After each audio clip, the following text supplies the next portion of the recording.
కన్నుల జారిన కన్నీళ్ళు తడిపెను దేవుని పాదాలు. ఇప్పటి నుండి నీ కళ్ళు చూచును దేవుని కార్యాలు. కన్నుల జారిన కన్నీళ్ళు తడిపెను దేవుని పాదాలు.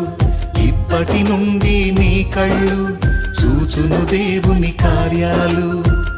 ఉందిలే దీవెనా ఎందుక వేదనా.